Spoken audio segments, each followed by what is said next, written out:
मारिया और दूसरे अफसाने। अफसाना नंबर 12, पर्स। अरे तुम इन हालात में बाजार जा रहे हो?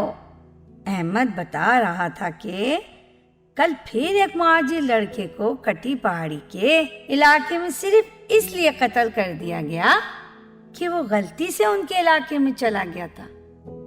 तारिक की मां ने फिक्रमंद होते हुए कहा, हाँ अम्मा, हमें मालूम है, लेकिन हम उस इलाके में नहीं जा रहे। हम तो सदर जा रहे हैं, वहां हालात ठीक हैं। दूसरा, अब सदफ की शादी में दिन ही कितने रह गए हैं, हमें उसके लिए सोने का सेट लेना ही है। तारिक ने जवाब दिया, अरे भाई जल्दी करो, देर हो रही है। तारिक ने अपनी बीवी शहला से कहा, मैं बिल्कुल तैयार हूँ, बस 5 मिनट और हाँ, वो पैसे रख लिए हैं ना? तारिक ने शहला को याद दिलाया। जी हाँ, पर्स में रखे हैं। ठीक है, चलो बस स्टॉप तक चलते हैं, वहां से टैक्सी ले लेंगे। ठीक है, बस 5 मिनट में चलते हैं। बस स्टॉप उनके घर से ज्यादा दूर न था। जब वो बड़ी सड़क पर बस स्टॉप के पास पहुंचे तो वहां पहले ही से एक टैक्सी खड़ी थी। तारिक ने टैक्सी ड्राइवर से पूछा, खान साहब, सदर चलोगे? जी साहब, जरूर चलेगा, आप बैठो गाड़ी में। कितने पैसे लोगे? साहब 300। ड्राइवर बोला, यार खान साहब, सदर के 300 रुपए कुछ ज्यादा नहीं है? तारिक टैक्सी में बैठते ही बोला, साहब अभी सीएनजी कितना महंगा हो गया है, परसों हुकूमत ने 5 रुपया और बढ़ा दिए। वो तो ठीक है भाई, मगर हम भी तो नौकरी पेशा लोग हैं, हमारी तनख्वाहें तो वही है ना। आप ठीक बोलते हैं साहब, मगर हम भी मजबूर है, अपना और बच्चों का पेट भी तो भरना है। कितने बच्चे हैं खान साहब? 7 है साहब। 7? इतने बच्चे पैदा करने की क्या जरूरत थी खान साहब? औलाद तो अल्लाह का देन है साहब, इंसान क्या कर सकते। ये भी ठीक है। बच्चे पढ़ते हैं? जी साहब, तीनों लड़के मदरसे जाते हैं, बड़ा लड़का कुरान हिफ्ज कर रहे। और लड़कियां? लड़कियों ने पढ़ के क्या करना है साहब। इसका मतलब है कोई बच्चा स्कूल नहीं जाता? स्कूल भेजने का पैसा कहां से लाएगा साहब, 2 वक्त रोटी मिल जाता है, यही बहुत है। खान साहब, किस इलाके में रहने वाले हो? बन्नू का साहब। आप इस बेचारे का इंटरव्यू बंद भी कर दें। आप भी टीवी चैनल वालों की तरह हर एक का इंटरव्यू लेना शुरू कर देते हैं। शहला ने इस गुफ्तगू में मुदाखलत करते हुए कहा, ये बताएं, शादी कार्ड का क्या किया आपने? मैं 5-6 डिजाइन ले आया हूँ, तुम लोगों को जो अच्छा लगे बता देना, वही छपवा लेंगे। हमें ये सेट पसंद है, मगर ये सेट बहुत भारी है। हमें इसी डिजाइन में इससे थोड़ा सा हल्का सेट चाहिए, ज्यादा से ज्यादा 5 तोले का। शहला ने सेल्समैन से कहा, ठीक है मैडम, हो जाएगा। और हाँ, हमें ये सेट 1 हफ्ते के अंदर अंदर तैयार चाहिए। शादी 1 हफ्ते बाद है। आप बिल्कुल फिक्र ना करें, हो जाएगा। ऐसा करें, आप कुछ एडवांस दे जाएं, हम बना देंगे। शैला, इन्हें 25,000 रुपए एडवांस दे दो। क्यों? 25,000 ठीक रहेंगे ना? जी ठीक। मेरा पर्स? इससे कब्ल के सेल्समैन अपनी बात मुकम्मल करता शहला घबरा कर बोली, कहाँ गया तुम्हारा पर्स? तारिक ने गुस्से से शहला को देखते हुए पूछा। मेरा ख्याल है टैक्सी में रह गया। शहला रूहान सी आवाज में बोली, आप दुकान के बाहर जाके देखें, शायद वो टैक्सी वाला अब भी बाहर खड़ा हो। तुम्हारा दिमाग खराब है क्या? वो बाहर खड़ा तुम्हारा इंतजार कर रहा होगा। तारिक ये कहते हुए दुकान से बाहर चला गया। शहला ने अब बाकायदा रोना शुरू कर दिया था। मैडम आप परेशान ना हो, अल्लाह ने चाहा तो आपका पर्स मिल जाएगा, आप ये कोल्ड ड्रिंक पिए।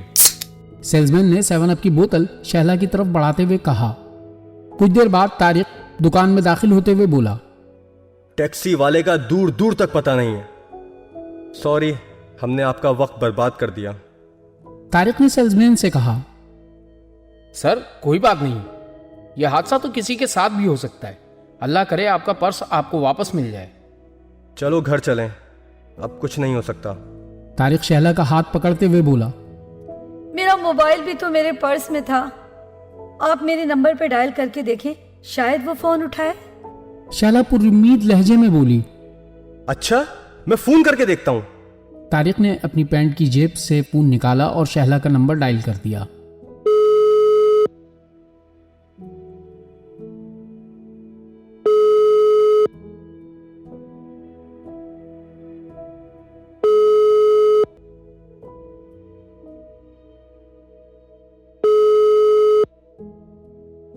फोन की घंटी कुछ देर तक बजती रही लेकिन किसी ने फोन ना उठाया। कुछ देर इंतजार करने के बाद तारिक ने फोन बंद कर दिया। शाम का वक्त था। तारिक और शहला को घर वापस पहुंचे ज्यादा देर नहीं हुई थी कि तारिक के फोन की घंटी बजी। ये कॉल शहला के फोन से की गई थी। तारिक ने फौरन फोन उठा लिया। फोन पठान टैक्सी ड्राइवर ने किया था। वो बोला, सलाम अलैकुम साहब, हम टैक्सी ड्राइवर गुलरेज खान बोल रहे हैं। दोपहर में आपने इस नंबर पर फोन किया था। आपने फोन क्यों किया था? आप कौन है? वालेकुम अस्सलाम खान साहब, मैं वही हूं जिनको आज आप सदर ले गए थे। दरअसल मेरी बीवी अपना पर्स आपकी टैक्सी में भूल गई थी, इसलिए फोन किया था आपको। बिल्कुल साहब, आप ठीक बोलते। आपकी घरवाली का पर्स हमारे पास है। हमने इसका पर्स से फोन निकाला तो देखा कि इसमें बहुत सारे रुपए भी थे, लेकिन अल्लाह कसम हमने इन पैसों को हाथ भी नहीं लगाया। आप बताओ, हम आपका अमानत कैसे पहुंचाए आपको? खान साहब, आपका बहुत शुक्रिया। आप उसी बस स्टॉप पर आ जाएं जहां से आपने हमें सदर जाने के लिए टैक्सी में बिठाया था। मैं आपका वहीं इंतजार करूंगा। ठीक है साहब, हम आधे घंटे बाद आपको उसी जगह पे मिलेगा। तारिक की खुशखबरी शहला को सुनाने जल्दी से बेडरूम की जानिब बढ़ा, जहां शहला पर्स खो जाने के गम में बिस्तर पर खामोश लेटी थी। शैला, शैला, टैक्सी ड्राइवर का फोन आ गया है। वो पर्स लौटाने आ रहा है। तारिक ने बेडरूम में दाखिल होते हुए कहा। शैला एकदम बिस्तर से उठ बैठी। सच? अल्लाह तेरा शुक्र है, कोई बहुत ही नेक इंसान होगा, वरना आजकल के जमाने में तो लोग 2-4 हजार के लिए कत्ल भी कर देते हैं। आप उसे कुछ इनाम जरूर दीजिएगा। हाँ हाँ, क्यों नहीं। वो आधे घंटे में आ रहा है।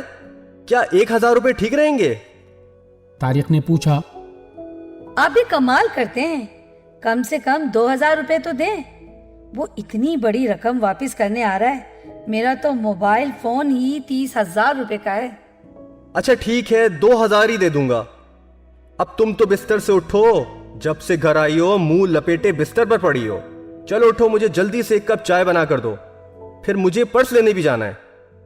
जी अच्छा। शहला बोली और चाय बनाने बावर्ची खाने में चली गई। तारिक को बस स्टॉप पर खड़े 10 मिनट गुजर चुके थे जब उसे वो टैक्सी नजर आई। टैक्सी इसके पास आकर रुकी। टैक्सी ड्राइवर दरवाजा खोलकर बाहर आया और पर्स तारिक के हवाले करता हुआ बोला, साहब आप पैसे गिन लें पूरे, और ये रहा आपका मोबाइल फोन।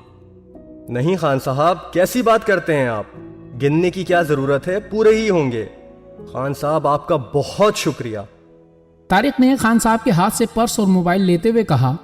फिर उसने अपनी जेब से 2000 रुपए निकाले और टैक्सी ड्राइवर की तरफ बढ़ाते हुए बोला, खान साहब इन पैसों से अपने बच्चों के लिए मिठाई खरीद लीजिएगा। नहीं साहब, इसका कोई जरूरत नहीं है। नहीं खान साहब, इनकार ना करें, प्लीज ये पैसे रख लें। आपने हम पर बड़ा एहसान किया है। आजकल के जमाने में आप जैसे ईमानदार लोग मिलते ही कहाँ हैं। मेरी खुशी से रख लें। ओ खोचा, इसमें एहसान का क्या बात है? ये तो हमारा फर्ज था साहब। हमने हमेशा अपने बच्चों को हलाल रोजी खिलाया है, और जब तक जिंदगी है हम अपने बच्चों को आराम नहीं खिलाएगा। लेकिन ये तो आपका इनाम है, मैं अपनी खुशी से दे रहा हूं। ये कहकर तारिक ने वो पैसे खान साहब की कमीज की ऊपर वाली जेब में जबरदस्ती ठूंस दिए और एक बार फिर खान साहब का हाथ अपने हाथ में लेकर उनका शुक्रिया अदा किया। अल्लाह हाफिज साहब। अल्लाह हाफिज खान साहब। तारिक ने कहा और मुड़कर घर की तरफ चल दिया। अभी वो चंद कदम दूर ही गया था कि उसे अकब से गोलियां चलने की आवाज आई। तारिक घबराकर पास खड़े सब्जी वाले ठेले के पीछे छुप गया। उसने देखा कि एक मोटरसाइकिल पर सवार 2 नौजवान उसके पास से तेजी से गुजर गए। मोटरसाइकिल पर पीछे बैठे 17, 18, 16 नौजवान के हाथ में एक क्लाशनकोव भी थी। जब वो मोटरसाइकिल नजरों से ओझल हो गई तो तारिक ने बस स्टॉप की तरफ देखा जहां चंद लोग टैक्सी के पास खड़े थे। तारिक भागता हुआ टैक्सी के पास पहुंचा तो टैक्सी के दरवाजे के पास खड़े एक आदमी को दूसरे से कहते सुना, मियां गलती इस पठान की है, ये इन हालात में हमारे इलाके में आया क्यों था?